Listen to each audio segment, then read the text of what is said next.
esperando uma mensagem, caiu. De lá para cá não pode. Atenção, vamos começar então com a manchete, Ari, que é Moraes liberando o sigilo dos depoimentos sobre tentativa de golpe, hein, Ari? Moraes retira sigilo de depoimentos na Polícia Federal sobre tentativa de golpe. Defesa de Bolsonaro fica mais difícil. Vamos ver aí o documento, Raniel, do Moraes liberando o sigilo?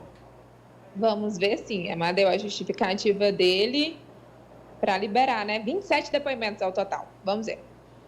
Vamos lá, Nájila. O ministro Alexandre de Moraes explicando por que resolveu baixar o sigilo, acho que esse é o termo jurídico, sobre estes depoimentos que foram prestados à Polícia Federal. Opa, tá grande assim, hein?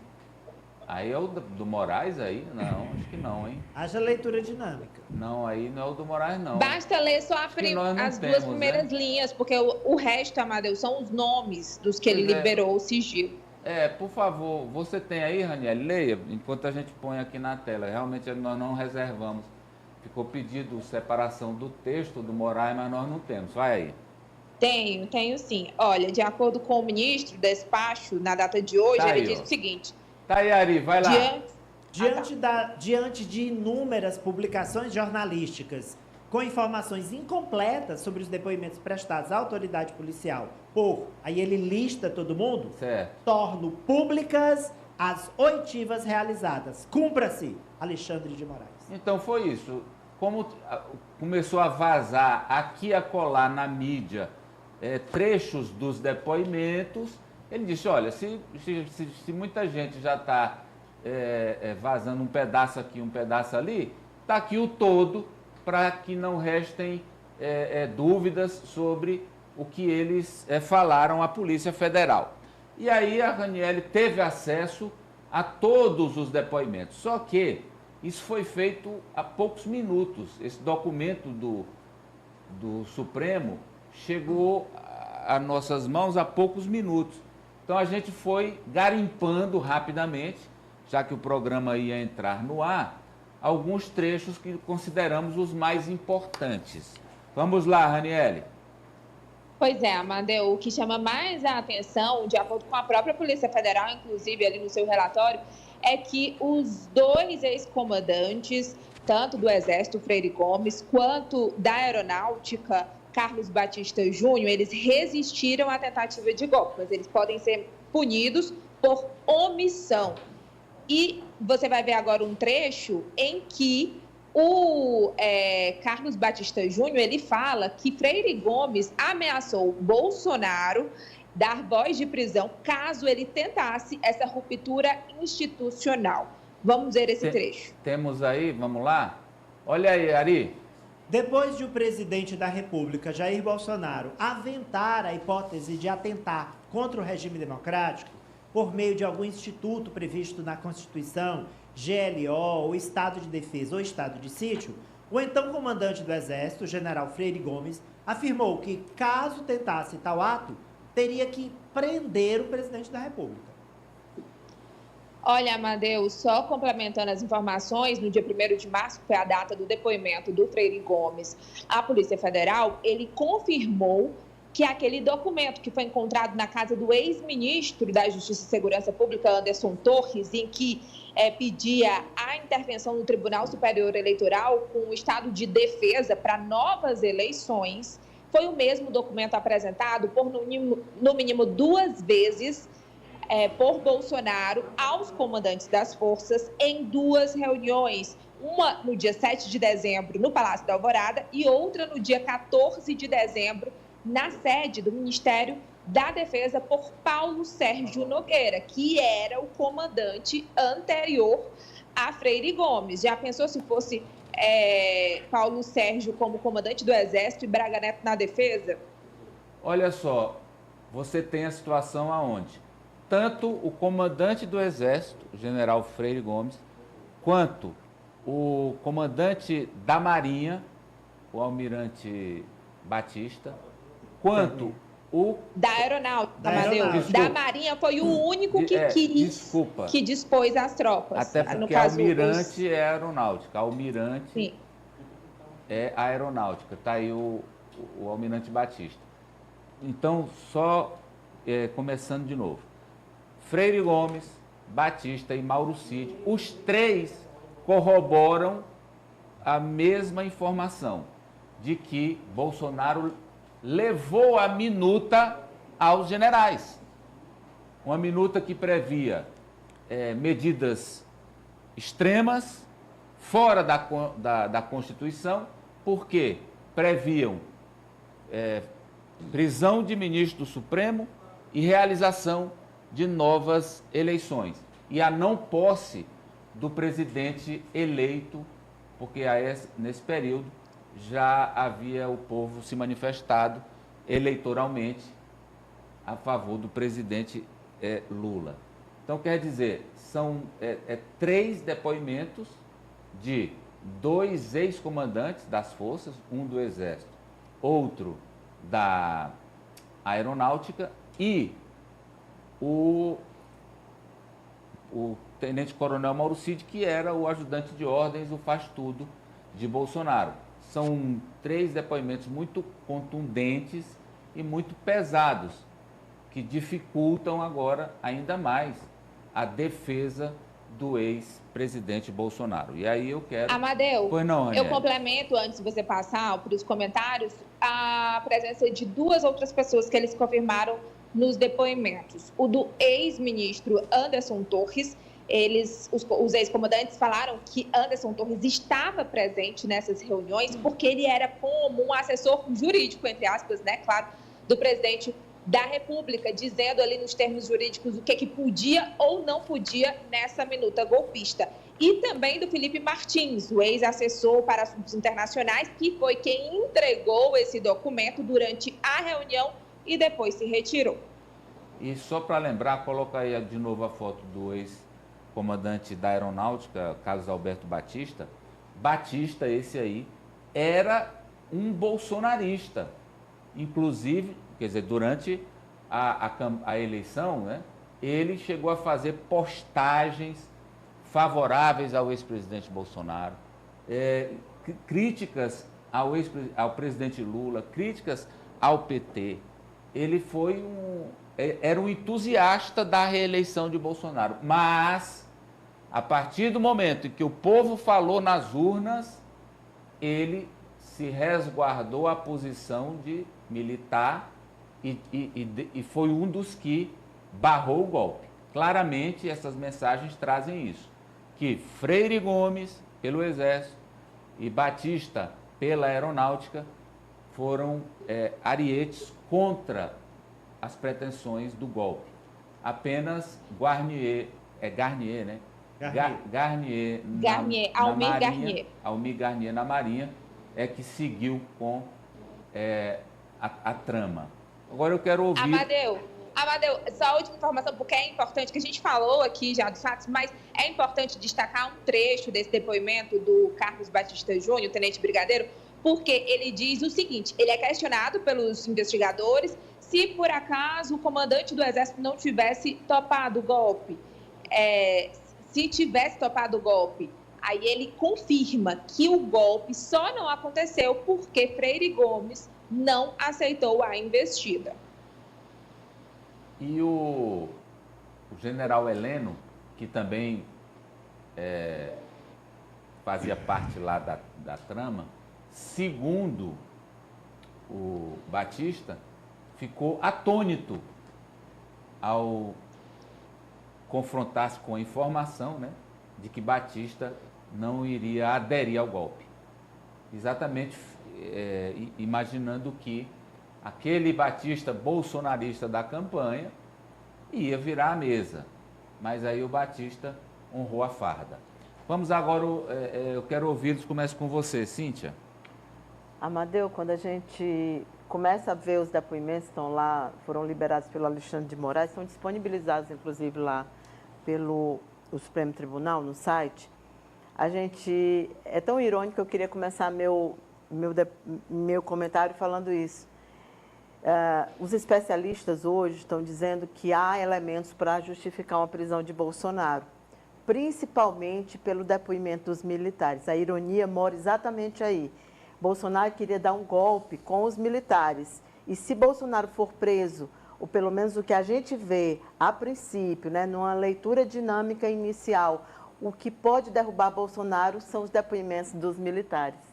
Tanta gente já foi ouvida, mas o maior peso vem exatamente dos militares, principalmente dos legalistas. Você citou o Batista aí, que foi muito enfático. Tem o Freire Gomes, que chegou para alertar, a alertar durante uma das reuniões na qual só tinham militares, que teria responsabilização penal para o Bolsonaro. Teve aquela ameaça de prisão, né, um dos militares falou, voz de prisão, que daria voz de prisão, e depois teve isso, olha, tentou-se convencer que haveria uma responsabilização penal. Isso chama muito a atenção.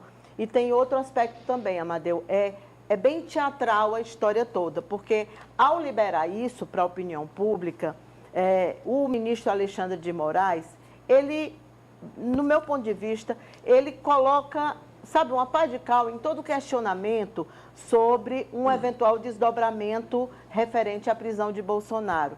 Não dá para não ler os depoimentos, por mais que você defenda Bolsonaro e não indique, ele não encontre ali indícios que desmentem tudo que a defesa do Bolsonaro disse até agora. E eu queria chamar a atenção para mais um aspecto. Ontem o ministro Alexandre de Moraes, ele mandou cancelar o passaporte diplomático do Felipe Martins, você lembra disso? Isso. O Felipe Martins aparece num dos depoimentos do Freire Gomes como alguém que lia. Ele era o Arimatea de lá. Então, você colocava, está aqui a minuta do golpe, está aqui o estado de sítio. Quem lia, quem fazia a leitura, era o Felipe Martins.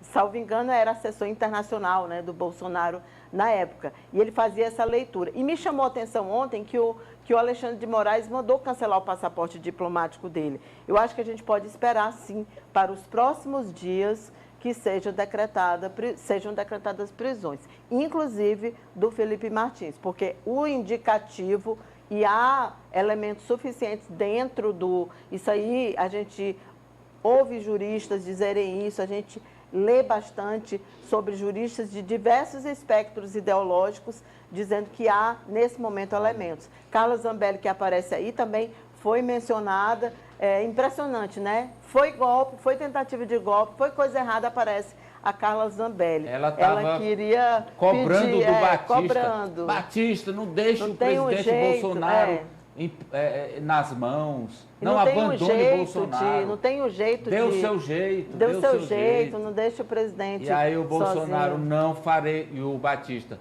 não farei nada ilegal, Ari. Amadeu, olha, a conduta do comandante do Exército, ela foi essencial para evitar o golpe. Mas, aqui eu faço uma vírgula, não foi o comportamento ideal. Ele deveria ter denunciado a tentativa à Procuradoria-Geral da República. Então, se ele não pecou por ato, mas ele pecou por omissão. É fato, sem o apoio do Exército, o golpe naufragou. Então, ok, ele tem esse mérito. Agora, por que não denunciou a Procuradoria-Geral da República? Isso sim o tornaria aquele brasileiro honroso que nos orgulharia tanto. Enquanto os outros, né, permaneceram também em omissão, fora os que apoiaram abertamente como Garnier e o Braga Neto. Então, eu acho que pelo bom relacionamento que o Judiciário, inclusive o próprio Alexandre de Moraes, tem com a cúpula do Exército, eles têm um bom relacionamento, eles vão ser isentos, né? Os que não concordaram com o golpe e os que advertiram o Bolsonaro de que ele poderia ser preso. Bem, especialistas dizem que o Freire Gomes não poderia dar voz de prisão ao presidente. Foi mais uma bravata, digamos assim. O presidente sabia disso. Agora, ele, no comando do Exército, ter se oposto a essa tentativa, foi o que tornou o golpe inviável. Mas, repito, pecou. Está muito longe de ser um herói. Até o Bruno Dantas, né, foi consultado do TCU, tem um dos depoimentos, o Bruno Dantas disse que o presidente chegou a falar com ele. Então, se a gente for... o Ari tem toda a razão. Tem um núcleo da República que tinha conhecimento disso. É muito chocante você imaginar, né? Ok, mas agora eu vou divergir democraticamente, como é esse programa aliás, como esse Grupo Meu Norte Grupo Meio. Ari, eu considero... Eu estou dizendo que eles sabiam. Não, eu a minha afirmação foi que o núcleo, núcleo da República que sabia. Divergi do Ari, que não considerou adequado o comportamento do Freire Gomes. Eu acho que merece uma medalha, Freire Gomes. Merece uma medalha o general Freire Gomes. Salvou a pátria de banho de sangue. Imagine se o Freire Gomes vai ao Aras. Olha quem é que ele iria. Augusto Aras. Ele ia reclamar ao Augusto Aras. No momento em que você tinha um Brasil com as pessoas nas ruas, nas portas dos quartéis, exigindo ação do Exército. No momento em que a tensão entre os mais afoitos era de luta, era de que houvesse algum tipo de violência. Se buscava ali um estupim de violência que justificasse, porque não podemos nos esquecer que o presidente era Bolsonaro, comandante em chefe das Forças Armadas, e que poderia destituir de pronto o comando das 3 forças. E aí sim, colocar outros que tocassem o golpe, a feição dele. Eu defendo que Freire Gomes agiu como deveria agir, porque incendiaria o país se ele partisse para o confronto. Repito, ele era no momento um subordinado a Bolsonaro, que era o chefe supremo das Forças Armadas, porque não podemos esquecer isso. Era ainda o presidente da República. A minha opinião é essa. Amadeu, só complementando que se ele tivesse publicizado, feito a coisa certa, faça a coisa certa. Não teria havido o 8 de janeiro, na minha opinião.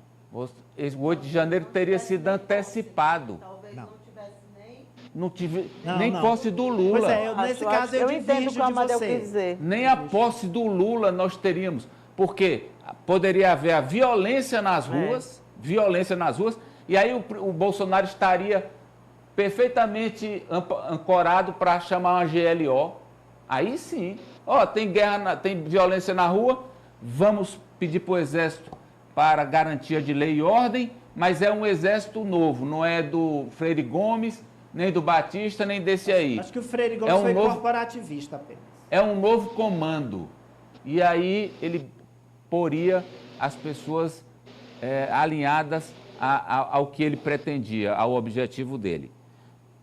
Sua opinião, Franci? Amadeu, foi um período em que todas as autoridades tiveram que pisar em ovos. Eu lembro, inclusive, aquele episódio envolvendo o impedimento de eleitores que chegassem aos colégios eleitorais, em que o Alexandre de Moraes, ele, de modo prudente, resolveu não expandir o horário das eleições, porque incendiaria ainda mais o país, e concordo com a sua opinião em relação à postura do general. Mas esses depoimentos revelam essa trama mambembe do governo Bolsonaro, de aliados próximos do Bolsonaro, que não tinha qualquer respaldo jurídico. Mas é importantíssimo esse depoimento, e o mais grave de todos, porque coloca a digital do ex-presidente Jair Bolsonaro de uma vez por todas na tentativa do golpe do dia 8 de janeiro. Então, não tem mais como a defesa dele relativizar a ligação de Bolsonaro com o que aconteceu nos atos antidemocráticos, e a situação dele é gravíssima, só piora. E já se comenta, inclusive, essa movimentação de aliados dele para uma anistia caso ele seja condenado, uma anistia na Câmara e no Senado. É uma situação complexa, Amadeu, e que agora Bolsonaro, ao meu ver, não tem mais como ficar calado no depoimento à Polícia Federal. Ele tem que se defender, porque elementos para uma eventual prisão já existem.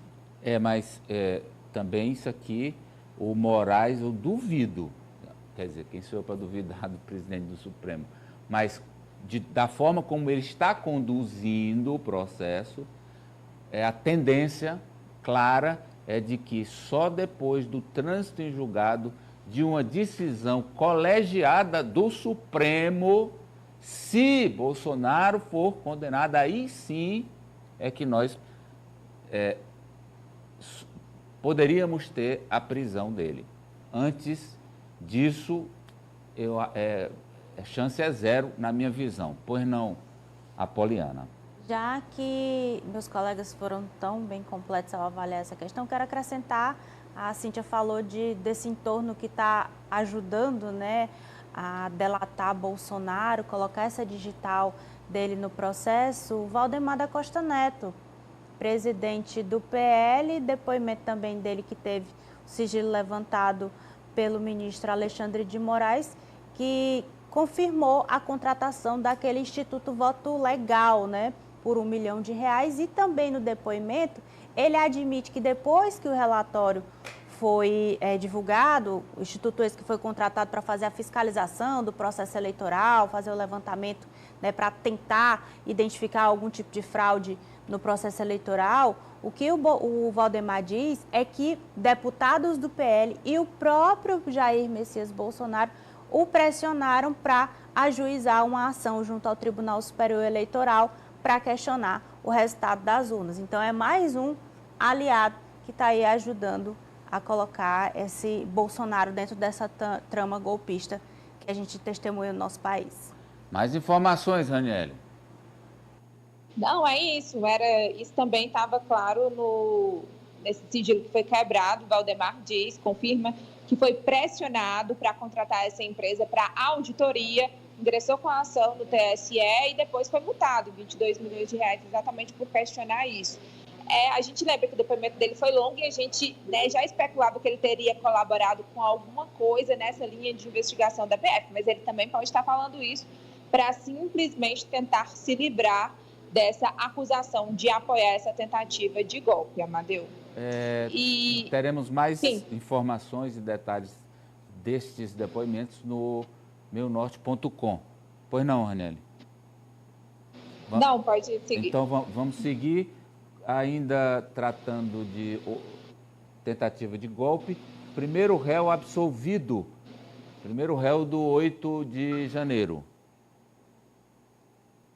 Sim, Amadeu, o Supremo Tribunal Federal formou maioria ontem para absolver Geraldo Felipe da Silva, de 27 anos. Foi o primeiro acusado, denunciado, no caso, pela Procuradoria-Geral da República, a ser absolvido. Faltam 5 ministros votarem, mas já é maioria pelos atos do dia 8 de janeiro.